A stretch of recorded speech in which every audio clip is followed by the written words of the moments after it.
Ladies and gentlemen, welcome into the DuvalDive. Of course, I am Kyle Nass, a student of the game. And I'm Travis Holmes with BigCatCountry.com. And you're listening to this thing on the Believe Podcast Network. Divers and Duval Devout alike. Generation Jaguar Zone. Jordan Delugo is in the building, man. Great to have you back. And I have to say, I know it's going to come up. I might be saying it earlier than Travis would probably like, but it was this time a year ago that we had this conversation about Trevor versus CJ Stroud. If you want to take a victory lap right now, you may. I'm just throwing it out there, right? Yeah, Travis was the one that came prepared with all the stats last time. He was on it. He was on it. But yeah, I think we both kind of said we believed in Trevor a little bit more. And I think on the reverse end of things right now, a lot of people are kind of questioning CJ Stroud, questioning is he the future for the Texans? Should they pay him, etc. I don't think CJ has been the problem in Houston. Ooh. And they put a lot around him this year to make it look a little better. But I mean, Nick Caley's got a big job to do, offensive coordinator, in my opinion. Well, and we have some other questions here shortly, but I'm going to ask it just to indulge my own ego, Jordan. They still haven't done enough on the O-line in Houston, have they? I think it's I don't know. I'm close. I'm close to feeling okay about it, right? I'm close to feeling okay. There's a ringing endorsement for sure. They have the options available, and that makes you have mild confidence that it could potentially work out, basically. Yeah. So Ed Ingram did have a good year for them last year, especially in the run game. Mm-hmm. Braden Smith they brought over from Indy, and he's a good football player. Mm-hmm. Keelan Rutledge is a tough SOB that they drafted in the middle to play center. Wyatt Teller, another tough guy they brought over, not in the prime of his career anymore, but another tough guard. And then you have Ursery and Blake Fisher. I mean, Ursery will be penciled in as the starter and will have every opportunity to be the starter. But if he can't get it done, I do think Blake Fisher is a decent backup plan. So sure, it's not horrible. It's better than it was last year, I think. They upgraded, but yeah, I'm with you. It's better. I don't know if they're there yet. I don't know that you had Houston Texan O-line breakdown on your bingo card for the first 3 minutes here, but nonetheless, as we talk about the offseason such that it is in the NFL, and now that the Duval Devouts have had their time to sort of, get their tantrums and crashing out of their system for the Jaguars draft, observe the offseason such that it is. Do you think they've had kind of the chance to better understand? Are you seeing less panic among the Duval Devout when it comes to the Jaguars offseason? Yeah, for me, I honestly, from the fans, I didn't feel that much panic. Like, obviously, anytime, like in my comment section, personally, anytime you have a draft, some people are going to be mad about it. Some people are going to be excited about it. But like, sure, I think a lot of people kind of get it. Like, I really do. Now, national media wise, fans around the country, even some Jags fans, are slamming it. But I get a lot of kind of calm, cool, and collected. We believe in James Gladstone and what he's envisioning. We understand kind of the physicality you're going for, the depth. Yeah, there you go. The depth you're going for in certain spots. So, it's been pretty good over at GenJag. Fair enough. I didn't even introduce your outlet, silly me. Generation Jaguar, how silly my. GenJag, always a good time.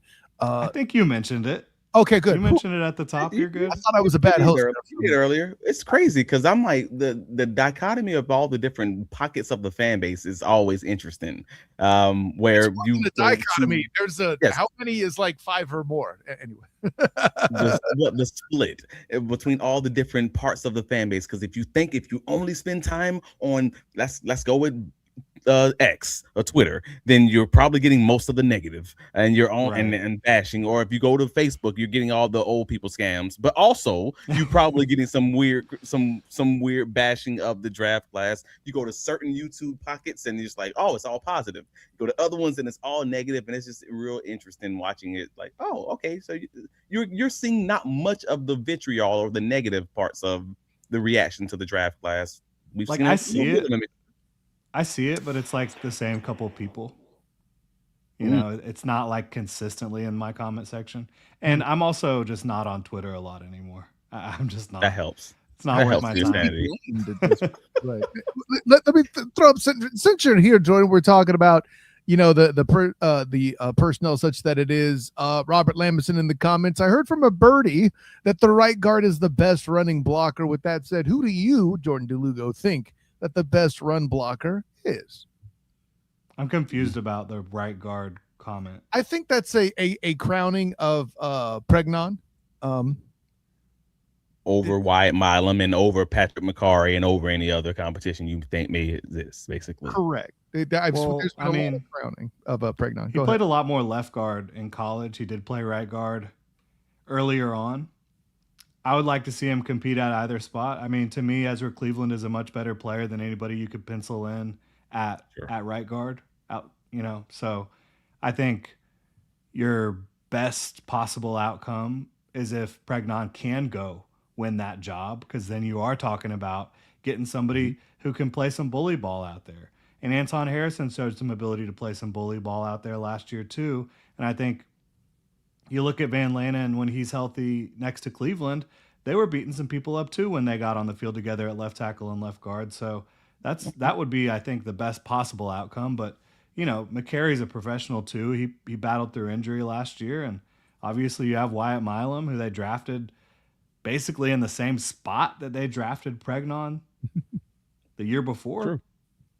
Like right in the late 80s. So it's going to be a battle. And I think that is definitely in the best interest of the Jaguars. Yeah, it's in the theme of what a difference a year makes. I think Pregnon being available at that spot says more about this year's draft than it does about anything else. And that's a whole weird scenario. I feel exactly about Pregnon and Wyatt Milam as I felt about Caleb Bransall and Jalen Husky. Like, that's just, it was another guy who generally plays the same role, and you thought, hey, I have another opportunity to see if I can, if I can roll these dice and one of these guys hit, I'm still good at the position. Otherwise, I have an abundance of talent, but it's basically the same draft pick, and we'll see kind of which one rises to the top. Well, you also have the fact that Ezra Cleveland is in a contract year, and Patrick McCarry, the Jaguars can save a ton of money after 2026, cap space wise. When I say money, I ain't talking about money. Shad Khan doesn't need to save money. When I say money, I'm talking about cap space, right?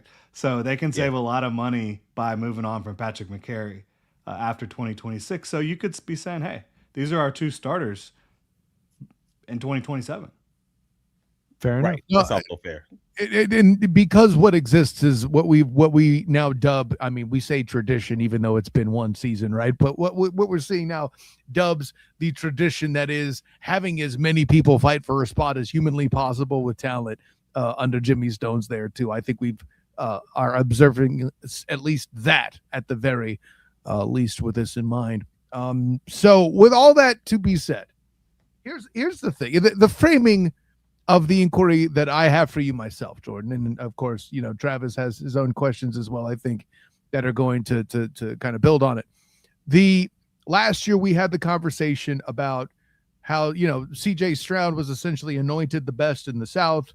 Numbers didn't necessarily shake that out. Considerations of surrounding issues didn't necessarily show that out. And then, well, what showed out later was, the regression to the mean that Travis had predicted. I think you had said something along those lines too was going to happen with CJ. But now that that's different, I don't think there's any argument about Trevor currently, at least in the minds of many outside of the city of Houston, being the best quarterback in the division.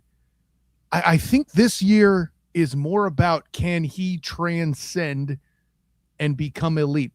Travis has been saying off screen, so to speak, about this being a crossroads year for Trevor. Yes. Do you think this is kind of an opportunity for Trevor to get to that elite status and be the prince that was promised, as dubbed, right? Yeah, absolutely. I do think it's that opportunity. You're talking about going into year 2 of a system. You're talking about having a lot of continuity across the offense. I mean, literally, like pretty much the entire offense is back outside of Travis Etienne, and they drafted 2 running backs last year that he got to play with a little bit, and obviously Chris Rodriguez is familiar with this system. So yeah, there's every opportunity for him to just be consistent all year.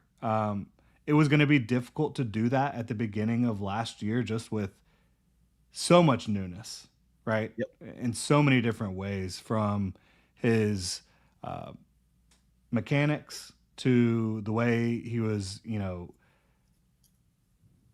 dropping in the pocket, like, having left foot forward instead of right foot forward. They call it like, and then just the way the progressions worked in this system and being able to can everything at the line. There was a lot, right? Yeah. And so I think it was going to be difficult for him to put his best foot forward at the very beginning, especially with the struggles Brian Thomas Jr. was having, right? That didn't help at all. And then injuries happening, and they figured it out. And so now it's time to do that for an entire year. And if they do that, they should have one hell of a season. And it really comes down to, in my opinion, playoffs. Like Playoffs? I don't really care what you do, like all year long, as long as you win in the playoffs. Well, that's the thing though. So we're talking about trust right now, right? Like we're talking about what you're going to be moving forward. And if you're an NFL head coach or an NFL coordinator, obviously they want to have the confidence built up in who you are based on how you're going to reasonably consistently perform, right? Like you're proving yourself, and you're proving that you deserve that trust in how you practice and how you play throughout the season. So I'm with you that it doesn't matter as much what you do in the season, but also I feel confident in that I can put the game on your shoulders because you show me I can put the game on your shoulders multiple times throughout the season. That kind of changes how I call plays in the postseason, right? Like, and it did for Liam Cohen. I mean, the Bills said, "We dare you to throw the ball. We're ready for it." And they did it. They kept doing it. And they really should have run the ball more in that game because the Bills were selling out to stop the pass and not defending the run at all, in my opinion. I think Liam Cohen put a little bit too much trust on Trevor in that game, considering the situation. But in my mind, he clearly has the trust of the coaching staff. So this is... I want to be honest about this, and I hate playing both sides of everything, but this is how I operate. This is how I think, and it's my normal thing. I spend too much time over the last 14 years in court in arguing both sides of things. Until the last 5 games of this last season of 2025, like against some of the worst competition on the Jaguars schedule, other than one game against the Denver Broncos, Trevor Lawrence never had a game until the last 5 games where he had a QBR over 70. This is objectively true. Okay. He ended the season 14th in the NFL in QBR. He ended the season 20th in passer rating. And I know some of that's obviously what you already attributed to, the issues with the wide receivers, issues with the offense, issue with all these guys just getting on the right page and having to dump a lot at the trade deadline. All of it, just all that packaged up. I get it. But you're still talking about the Colts game, Tennessee, the Jets. I mean, the Colts twice because the quarterback got hurt the first time. So both Colts games against an injured Colts team, Tennessee, the Jets, and then you get the incredible game against the Denver Broncos. Like, I'm not trying to paint a biased picture on either side because that Denver game was truly, too. Yeah, sure. Yeah, that's fair. That's fair. You had the Arizona game that was all over the freaking place. I didn't even know what to think about it. But overall, like you're talking 45% of Trevor Lawrence's touchdown production. He had 38 touchdowns. 45% of those, I believe it was 17, came in those 5 games. Those easier 5 games. And then he quickly followed that up with a rough game. What is the common denominators there? BTJ gets healthy. He's actually playing decent as a role player, stretching the field. Jacoby Myers is there. Britton Strange is there. You've got things rolling. And the opposite side of that coin is, who are you playing against? there's two arguments to be made there. I'm going to be honest about it. He had That's good all. games against all the teams that were on that schedule at the end. But 4 of the 5 teams were bad. I mean, Okay, bad. I mean, do you think he played well against Buffalo? No. Okay. I think he did. Oh, really? Interesting. Yeah. Go ahead. Yeah. Where the hell's my I do. popcorn? He obviously played very well against Denver and Denver. Mhm. No. Let's take the Buffalo. Let's talk about it. He We played will. well against Buffalo. And he played really well against the Chargers. Those are 3 good football teams. No. See, we still ain't having the real conversation because I don't think Trevor Lawrence and that Jacksonville Jaguars team was threatened against the Chargers. It's no different than the Tennessee Titans game for me at that point. If you never feel threatened and you never feel like you have to play out of yourself, it's like the Buffalo game. I thought they played bad. I thought the Jaguars messed up by not taking the points because you never made Josh Allen feel like he needed to sweat. When the Denver Broncos made Josh Allen feel like he needed to sweat, he started making mistakes because he tried to play outside of what the team was trying to make him do as far as how they were scheming things. I feel the same way about the Jaguars. I disagree with that. I think that the reason they lost that football game is because they couldn't cover and off coverage at all. Greg Newsome was getting peppered. 6 targets, 6 receptions, all in off coverage where he just could not make Josh Allen hesitate for a second.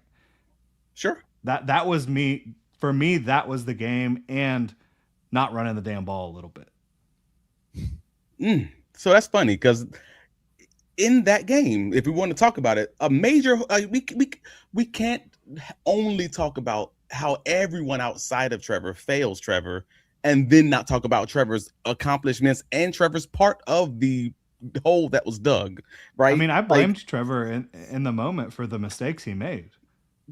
Well, that's a big part of the loss.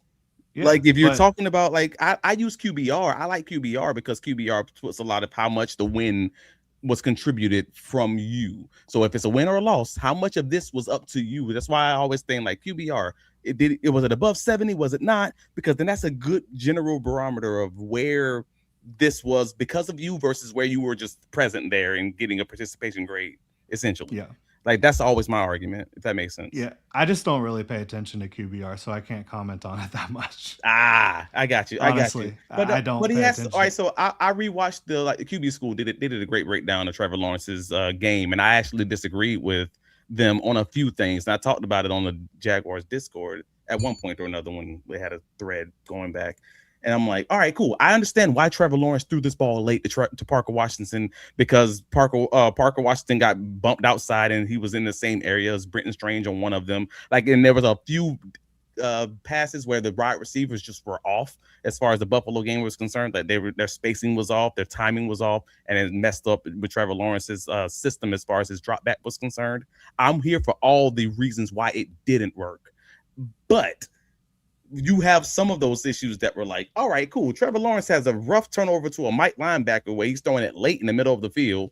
You can't do that. It's on your side of the 50. I'm not trying to rehash the all my frustrations from that game like it's live or anything like that. But yeah, I'm just saying, I agree that was things. A poor play. I also think, the play that, really both plays that freaking Trey White made. I mean, those were incredible plays on the football. I mean, if we're going to have this conversation about the Buffalo game and not use the words Walker Little, it's an incomplete analysis. I'm sorry. That has absolutely. Walker Little was an issue. Now, no lineman in the room. I have to say it. I think getting back to the Trevor Lawrence conversation, I think it's fair to say he did not have anywhere close to the level of consistency in that game that he would want or that Liam Cohen would want. I think that's fair for sure. Yeah. I also think it's fair to say he battled through that, got them the lead a couple times late in the game. Yes. I also think it's fair to say the defense, pass coverage wise, Greg Newsome, sheesh. Yes. I also think it's fair to say there was just a couple wild plays at the end. Don't let Eric Murray off the hook. A little bit different. Right? Don't let Eric Murray off the hook. Everybody keeps talking about Greg Newsome and only Greg Newsome. Eric Murray had two coverage busts in that game that were huge also. I always want to point that out. Yeah, it happens, right? Against Josh Allen. But to me, again, it's like, dude, you can't just execute a basic assignment in coverage, Greg Newsome. Like, he cannot play off coverage. He can't. Yeah. No. Put him on the And line of scrimmage, have him play man coverage. I think Greg Newsome can do that. But that's not what we're going to ask him to do in Jacksonville with Anthony Campanile. Now, can Travis Hunter do that? Yes. Can Buster Brown do that? Yes. So I think you have a much better situation moving forward. I will meet you halfway.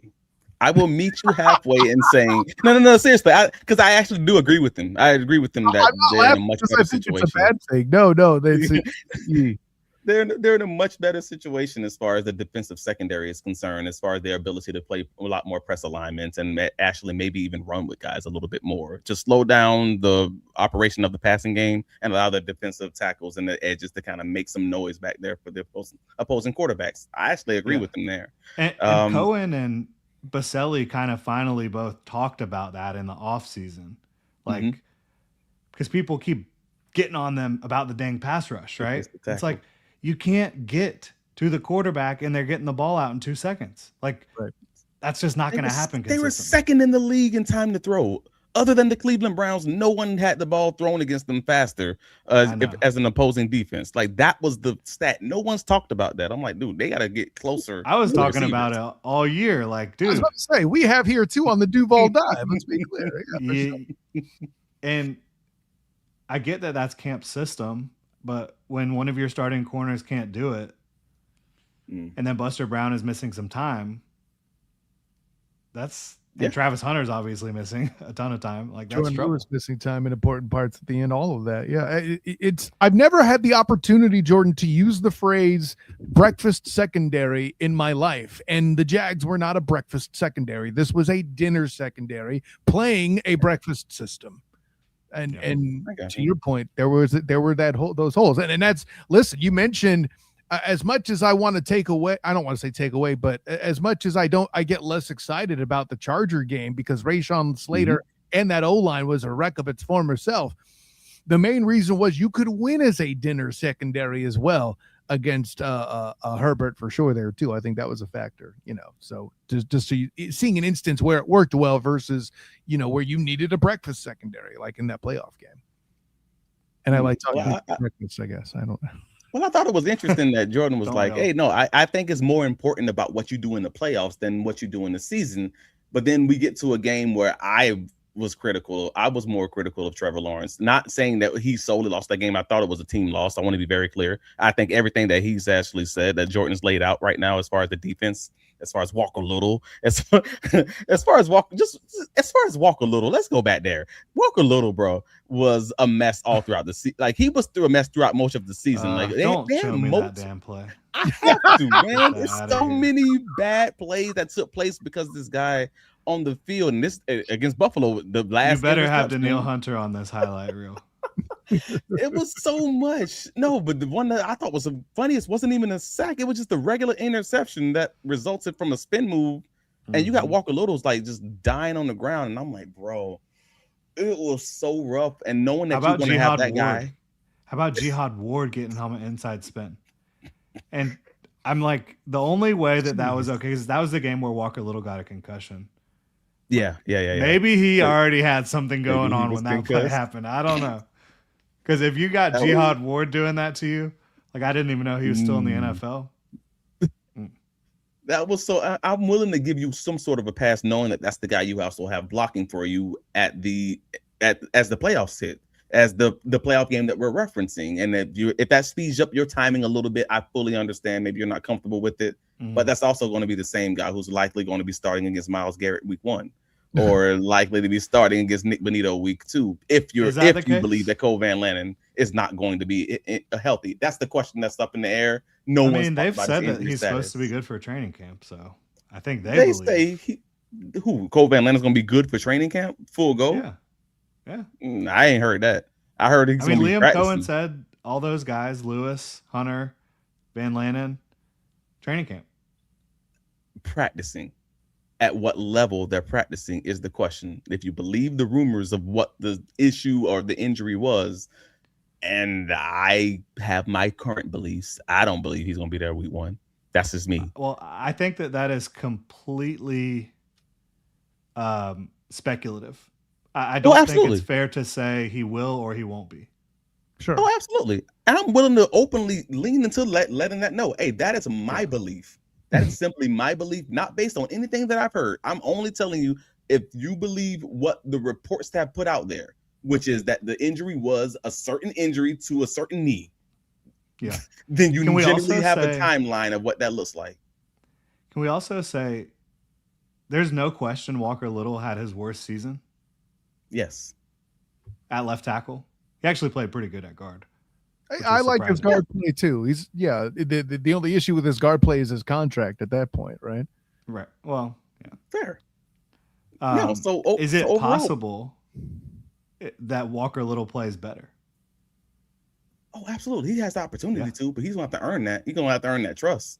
And that's where I'm at. Like, so I was actually using Walker Little as the way of saying, hey, I actually do understand why Trevor Lawrence might have had 5-6 different excuses in that playoff game for not having his best performance from my perspective.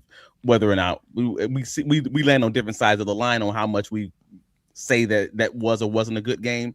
Again, I'm a QBR guy. For me, he had a 30 QBR. That's a 30% out of 100. That's saying the turnovers put you in a hole, but also you took the lead 4 minutes left in the game. You did enough to win the game, but also if you lose the game, you can't say it was just because of the defense, just because of the run game, just because of this, because obviously you were a big part of that loss also, if that made sense. I still just think if they ran the ball more, they win the game. Buffalo was not trying to stop the run. Yeah. They weren't. They didn't have guys in the box. They were playing the pass. They said, Sean McDermott said, the Jaguars are passing the ball like nobody else right now. We have got to make sure they cannot.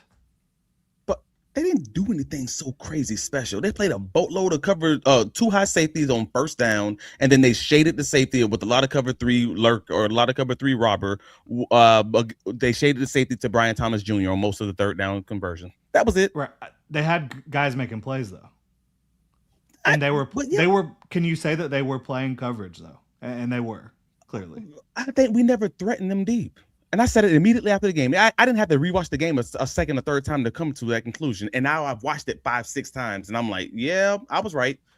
They never tried Brian Thomas Jr. deep. They never went across the formation and tried Parker Washington or Jacoby actually on one of those deeper post routes or angle routes or whatever you want to call it. They never tried that because they didn't believe in Walker Little to hold up on the protection side of things. Yeah, and it was just a bad combination of factors that I'm just like, dude, you had your opportunities, but you never went deep. And that's a big concern of mine right now for Trevor Lawrence and this Jaguars offense. So what you're saying there was not a simple fix because you couldn't fix the fact that Walker Little was playing left tackle. It was a simple fix to just run the damn ball. Like it was. You make a point. Like that was the easy answer. We didn't bring him here. If they react to that, then, then you've got them in a bind. Because if they start playing the run, then you would get to start eating them up a little bit. We didn't bring him here just for his very handsome beard, ladies and gentlemen. Jordan Delugo dropping the smart takes. I got to bring in Social Alki here for a bit to bring it back to Trevor and his potential for being good. Trevor Lawrence, 4,540 tutties. I don't know if that's the ceiling, but what's the ceiling you have in mind potentially for Trevor? Granted, having a vast amount of information and your crystal ball handy, right? I don't think they're going to pass it as much this year. Their draft choices would imply that. You hearing about, 12 personnel would imply that. I agree with you. The revamping of the running back room would imply that as well. I think you're right there. If he breaks 4,000, I think that's impressive, and he'll do it on the strength of big plays and, dudes actually catching the football at him. I mean, I think that he'll probably hit 4, but he's at 4,500, right? Yeah, he said 4,540 tutties. And I'm assuming those 40 touchdowns is passing and rushing combined. It is not clearly listed. We will allow you to make that twist. Yeah. So I would definitely say total. I mean, he could do it. because I do think they'll just be hotter all year for the most part than they were last year. And they're still going to throw the ball a lot. Don't get me wrong. But I do think they're going to lean on the run more than they did consistently last year. Mm-hmm. So I think it's really going to come down to how they start off the season. And Trevor said it earlier this offseason. I believe it was like the week after the season. And I forgot who he was speaking to in the media. But if they play just a little bit better in those first 7-8 games, basically around that bye week that they have, they're a top 5 NFL offense at that point. But that's the challenge. That's the toughest part of your schedule. That's the meat. If you can do that against the playoff teams, I don't have the concerns that I currently have. That's my only thing. Because again, I'm agreeing that they play so much better after getting Jacoby Myers, and they play so much better after, getting Brian Thomas Jr. to play in the position that he's not having to run as many option routes and all of this. And they're going to have Travis Hunter back now and all of those things. But they also did it against an easier schedule for the most part.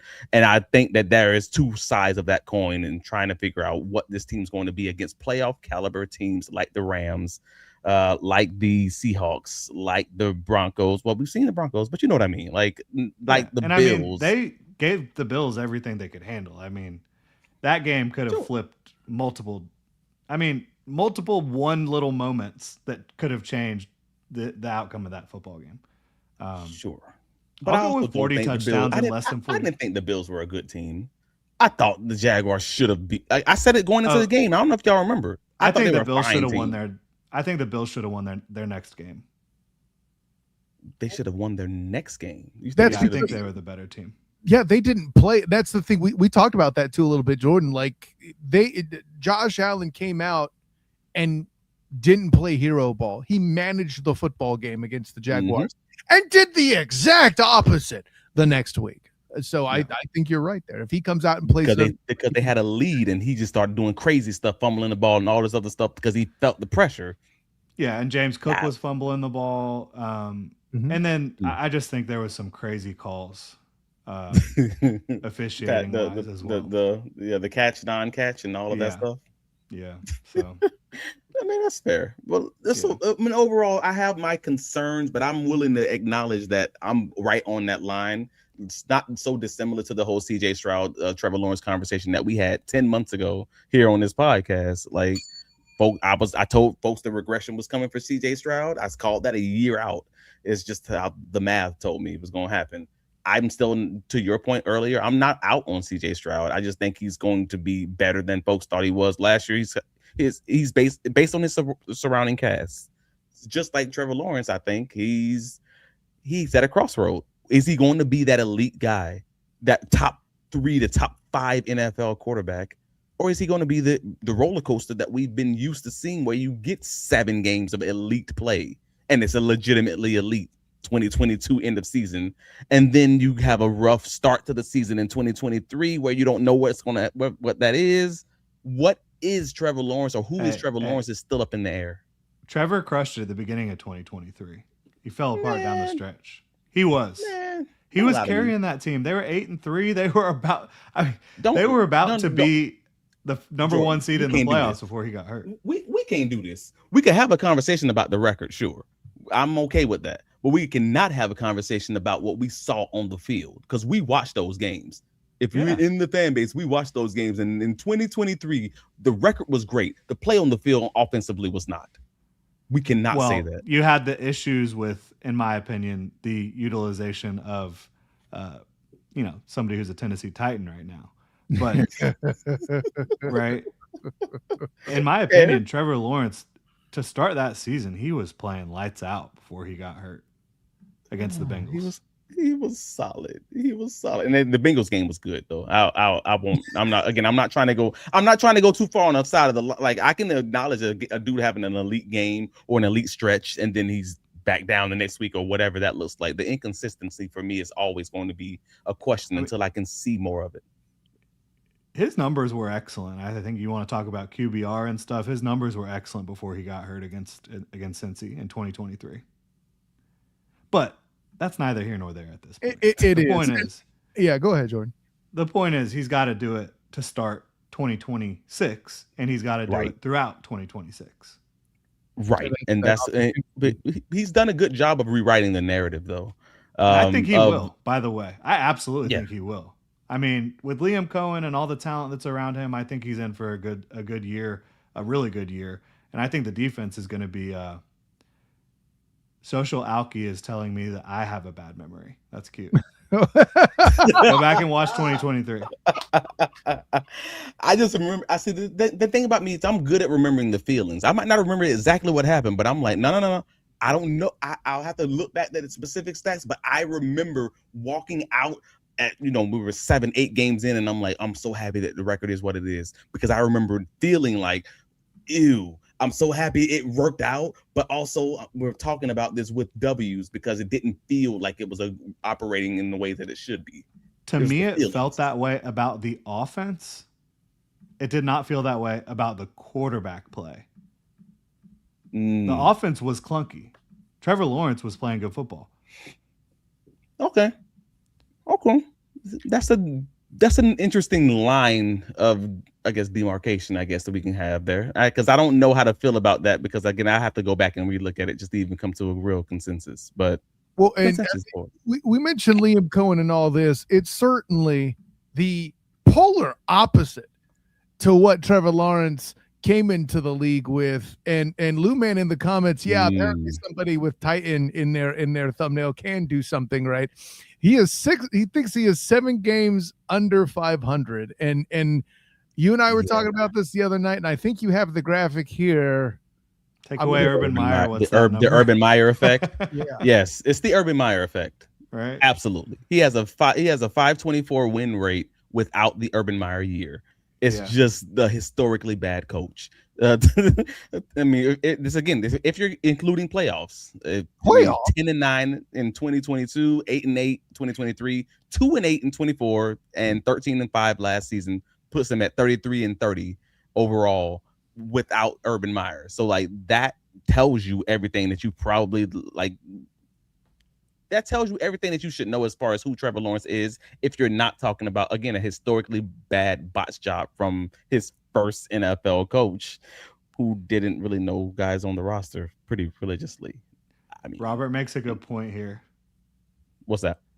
Dead last in crossers, which basically we're talking about mesh, which was a staple of the 2022 Jaguars offense. They just quit doing it in 2023. That's that. I mean, Doug, they tried their best to change that offense so much, and it wasn't good because they didn't have enough other minds in the room. They never refreshed their offensive ranks after losing Jim Bob Cooter, and they just Zenith says R.I.P. Jim Bob Cooter. Yep. But he's 13-4 under Liam Cohen, 13-5 if you count the playoffs. But I want to be clear, because again, if they went 13-5 this season, he'd be 500, even including the Urban Meyer year.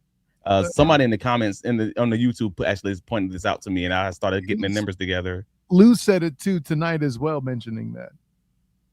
So yeah, there we go. So if the Jaguars were to just, and I know we don't want this to happen. If you're a fan of the Jacksonville Jaguars, if you're part of the DuvalDive, you do not want a 13-5 season, because that more likely than not means that you went 13-4 in the season and lost in the wild card game. That's not what we want. But I'm just saying, if they did go 13-5, he would be exactly 500 on his career, which would then put him in that. It's still not a great range, I should say. And Mark does make a good point. Wins as a quarterback. So I was just about to bring that up, because that's a curse word on this show. We don't do QB. Generally don't. Wins. But coaches are a coaching staff. And you are the guy that bleeped up the rotation for one Trevor Lawrence very clearly, Mr. That's Meyer. it. Thank you very much. That is it. We're just showing you the difference of what it looks like with and without Urban Meyer, and also with Liam Cohen added, even with the botch job of Doug Peterson's final year with Trevor Lawrence even getting hurt and only playing 10 games, going 2-8 that season. We're still talking about that guy packaged with Urban Meyer, packaged with the season only playing 10 games and going 2-8 and still being a 500 quarterback. Lets you know how good he is when he finishes the season and actually has an adequate coaching arrangement, I guess. And how good he can, in some ways, carry the Jaguars to be. Because a lot of what happened down the stretch for the Jaguars last year was Trevor Lawrence playing great football. Other guys stepping up too, but like he was playing great football. And you can argue about, the opponents, but You can say the same thing about the end of the 2022 season when they made the playoffs. I mean, he was playing great football, right? Yeah. And so he has the ability to carry the team. I think that's a pretty big deal. I think we agree. I mean, I think I called that all of 2022 when I said after they won in 2022 that it was going to set the franchise back for years. I said it on the podcast and folks got pissed at me. Now folks still reference that podcast all the time because I'm like, no, that is not going. That is not going to work with that coach. That is not going to work with that general manager. And speaking of, yes, Urban Meyer's final L in Jacksonville comes when he loses the arbitration over his $30 million in unpaid salary. So the Jaguars did get another victory, finally, of the Urban Meyer tenure. 30 mil. I wish that could go like towards the salary cap. That'd be nice. That would be nice. It's like we had to deal with this for so long. Can we get extra salary cap bump? So for me, the only thing that I'm looking for Trevor Lawrence, just FYI, I wanted to wrap that bad boy up, at least with the bow, is I would love to see the deep ball just kind of figured out. And I know that's not just a Brian Thomas Jr. conversation, but it is in very many large parts a Brian Thomas Jr. conversation, and maybe even Travis Hunter now that you have two guys on each side of the ball to kind of do that. But I'm not talking, before somebody puts it into the comments, I'm not talking about 20 plus yards down the field. Trevor Lawrence has a strong arm. I'm talking 30 plus yards, hero balls, what the fantasy football community calls it. Those types of throws, you know what I'm saying, down the sideline, those post routes, the ones that actually truly back a defense off, like the Buffalo Bills. I need more of that. They got to get on point with that. Yes, Trevor. That's the thing. Trevor and BT. For sure. Yeah. And that's the player I'm most excited to watch during training camp. BTJ? But did you hear? Excited might not be the best word. Intrigued to see how it's looking. But didn't you hear? I keep being told he's going to be traded every week there, Jordan. That's not going to be possible anyway. Yeah, we got to talk about that. We got to get into it. We got to talk about that one day. Yeah, coming soon. Anytime Jason Lockenforth says something about the Jaguars, you can expect the opposite to happen. So, more like Jason can't ignore that guy. Sorry, I had to. It's coming up from a few different NFL media people. That's always, and it's like, dude, this Groundhog Day thing is getting crazy. So maybe that'd be one of our next conversations. Who have you seen it from besides JLC? The guy from Bleacher Report was talking about it recently. The James Palmer, I believe. Yeah, but he was just asked about it on Kay Adams' show, and so he was just like, from what I recalled him saying, and again, this is off the top of my head, my memory, he stated, I've been told both that he is available and that he is not available, both on and off the record. It was something along those lines. Yeah, he did say that. But everyone has said that. Yeah. But when you're talking about the A.J. Brown thing specifically, James Palmer didn't have anything to add. Oh, yeah. A.J. Brown piece. Yeah, that's all he was saying is that, obviously Howie's going to look for the best deal, and James Gladstone is always trying to make a deal. So it's I said this to Travis before we got on the show, Jordan. It's the Ted DiBiase defense always applies, right? For those who don't know, he is the $1 million man of the WW back then. Okay. Everybody's got a price. That's what we're talking about here, obviously. But what the way that Liam Cohen values receivers of that, or players in general of that age, the opportunity to cash in big on comp picks. I said what I said, and the other options with the other salary crimes he still needs to account for in the bulky regime. What he would need to feel right about moving off BTJ is impossible for me to feel like another franchise is going to offer. That's just where I'm at. I tend to agree.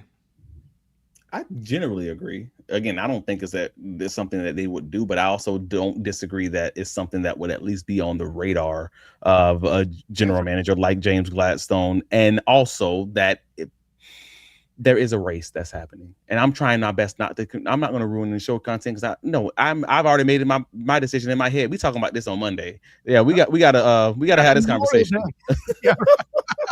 Let me just say it that way. We're 45 minutes in. I'm not going to ruin show content, but no, BTJ, not talking about the price. I'm simply talking about the player, the man, who he is on the field and who he's not, and what we deem him to be versus what he has necessarily earned because we're excited about what this could be. I just think that's worth talking about. Fred the Jig in the comments does clarify he's okay with 50. It doesn't have to be 50 yards in the air. 40 yards in the air is just fine. And if the receiver falls forward, that's okay. That'll be fine. I'm curious you guys' thoughts on this. Pete Zenith asks in the comments, and we're of course referencing all the tight end love and 12 and 13 personnel being talked about. Does 13 personnel mean less Parker Washington? I don't think the Jaguars are going to be a heavy 13 personnel team, personally. Yeah. I think it will happen. I think that there will be matchups where they want to lean into it. I do think there will be in more 12 than they were last year. Mm-hmm. They were like one of the most heaviest 11 personnel teams in the league last year. I still think you're going to see a lot of that, though. I just think that they want to have the ability, if they see a team on their schedule that they feel like if we get into 12, they don't have the ability to defend both the pass and the run based on their personnel or their scheme, we want to be able to do that. Right? They didn't really have the ability to attack from all these different personnel packages last year. They were really only very good from 11 and nothing else. Mm-hmm. And so they want to be more multiple. More options on a week-by-week basis to kind of throw teams off where you don't know what to prepare for. I understand it. So I still think Parker's going to get a ton of run. I mean, shoot, Parker out somewhere. And people still act like the team that led the league in 13 personnel last year was the Rams. And I believe I say 13, it was 12 and 13 personnel, but I believe it was like 30% of their snaps. Right. And they went crazy basically the week before they played the Jaguars and moving on. So that kind of caught a lot of teams off guard. But that's 30%. The next team was like 15%. Right. So if and you're a talking, lot of that stuff is like, if you're talking about the Rams, the most extreme example, 30% of their plays being 13 or 12 and 13, probably 75 to 80% of that 13 personnel was in a couple weeks. Right. It was when they said, this is what we're going to do this week. You're not going to stop us. Right.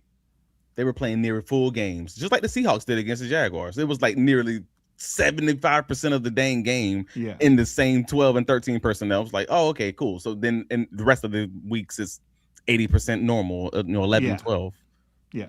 10, 15% maybe 10, on average. Yeah.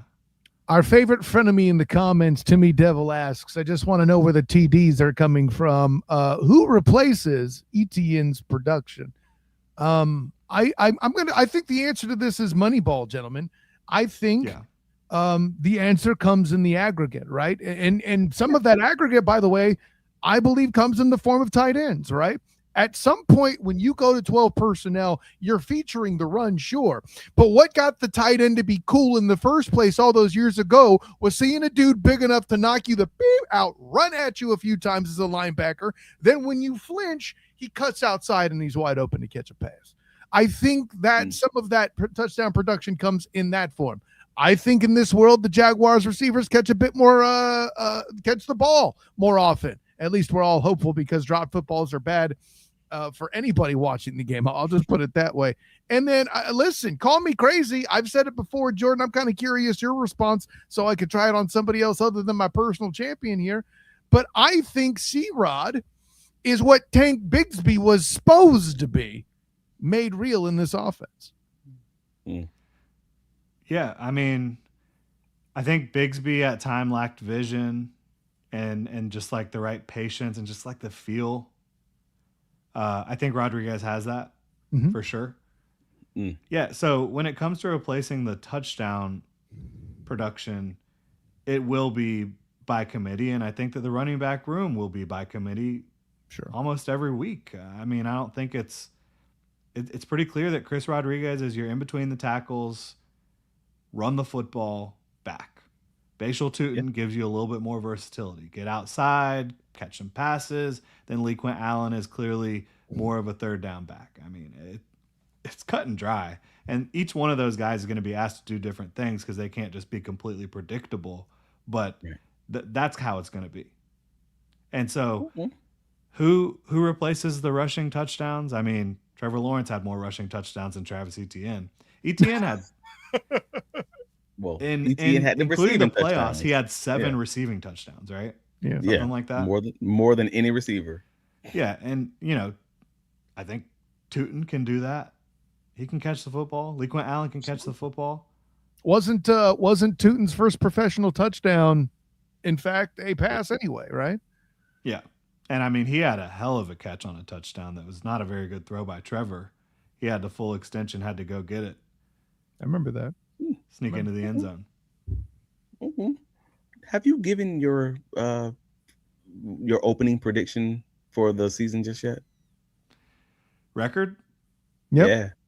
Yeah. Well, before I saw the schedule, I said 13-4. After I saw the schedule, I said 12-5. Whew. See, we're pessimists once again, man. We both said we got there different ways, Jordan, but we both said 11-6.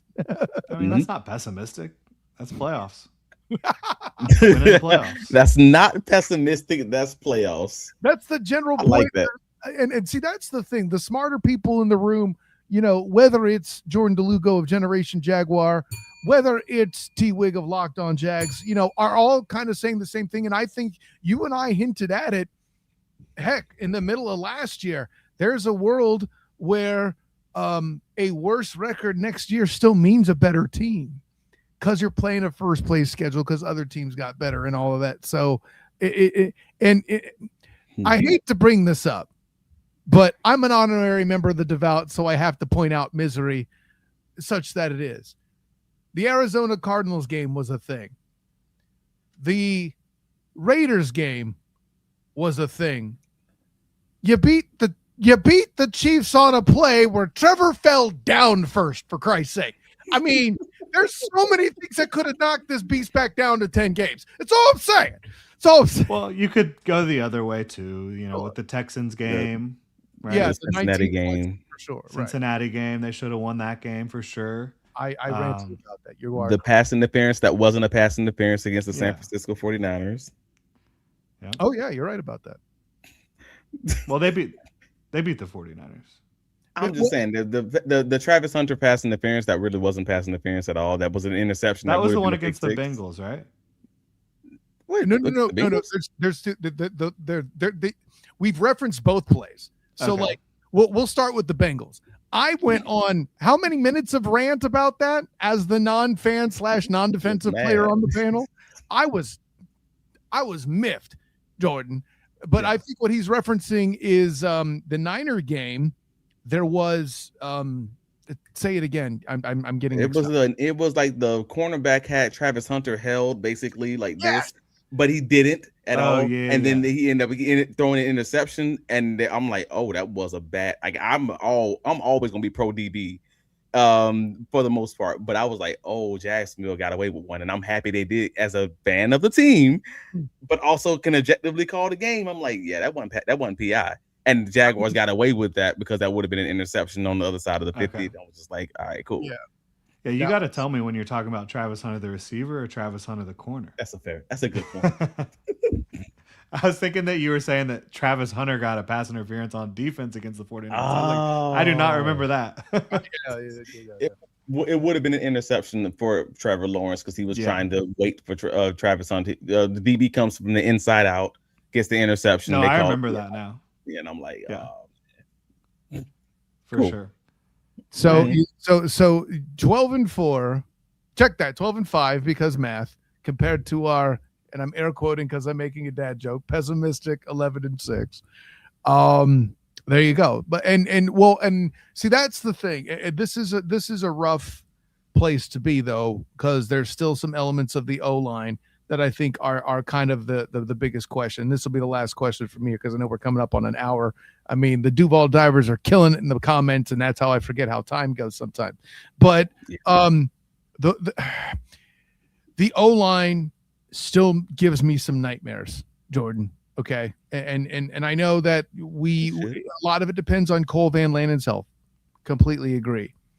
But if the right guard spot isn't solved for in a division that features Jeffrey Simmons DeForest Buckner and company with the Colts. Oh, by the way, the Titans D-line got better too. I don't want to cheapen that. And then, the Texans went and got Caden McDonald. And then, the embarrassment of riches that is the Texans defensive line. Right? To me, it's just all about Cole Van Lanen's health. If he's healthy, I'm good, honestly. If he's healthy, I'm good. Because I feel like there's enough potential answers at right guard for me to feel good about, right? Fair. Can McCary be healthy and play better? Decent chance of that. Can Wyatt Milam play well if he earns that job? Decent chance of that. Can Emmanuel Pregnon play well if he earns that job? Decent chance of that, right? I mean, decent chance. Jordan, like back-to-back weeks, right? JP Acosta and Emery Hunt. Let me get that bell right. Both basically said they expect him to start. Which one? Pregnon. Yeah, Pregnon to start. I've said that too. I mean, I think he should be the starter. I thought he was going to need a year, but that was my original expectation until I saw otherwise. Again, I haven't seen them on the grass at that point when I made that comment. I'm still haven't seen the guys in pads, obviously. I'm just waiting to see. We do need to see that. Yeah. Yes, right. That's the big thing for offensive line play. And I'm just like, I don't know if I'm ready to say that just yet. Because Patrick McCarry, if he's healthy, is an NFL veteran starting caliber right guard. Again, that's if you grade him on the curve, thinking that he was injured as early as training camp last year, which he was. Right. Then all right, cool. I'm willing to say maybe they are drafting a guy to be their starter next year and having that full year of development and learning this complex offense that caused a lot of illegal formations and penalties early in the year for the last year's Jacksonville Jaguars offense. I'm okay with that understanding, I guess, going into this. So I'm thinking a year out. And I don't think they drafted him saying he's got to start for us this year. I think they drafted him saying we see him as a starter in his career. Yeah. I like that. They didn't draft him saying he has to, but I agree with you. I think they drafted him thinking that he can, and I'm with that. That's fair. Mm-hmm. All right.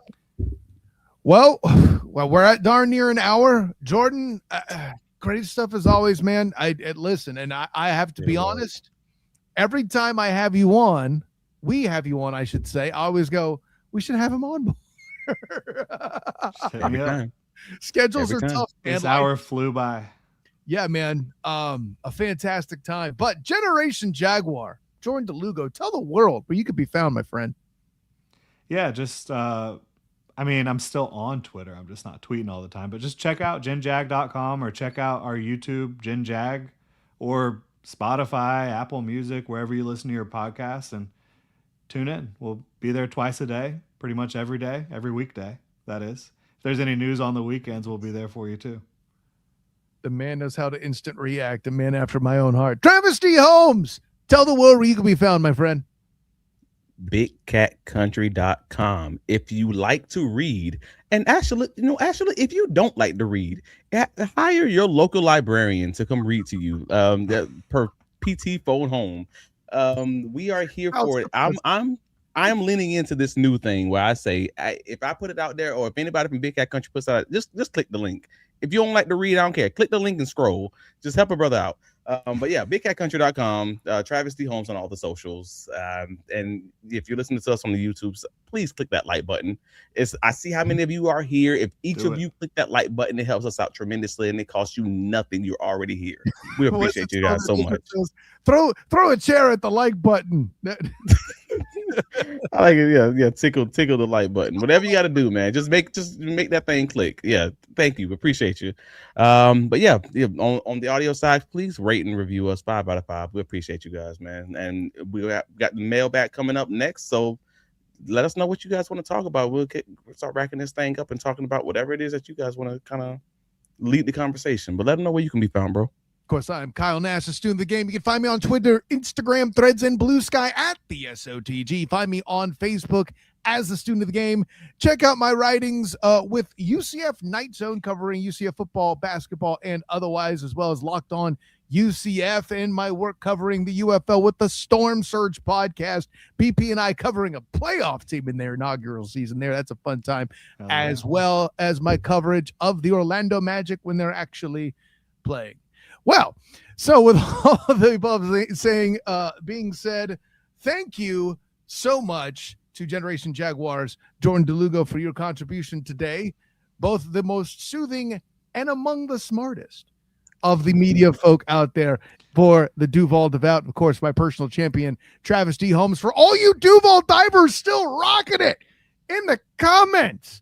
What a time. Thank you all. Until next time, everyone. Class dismissed.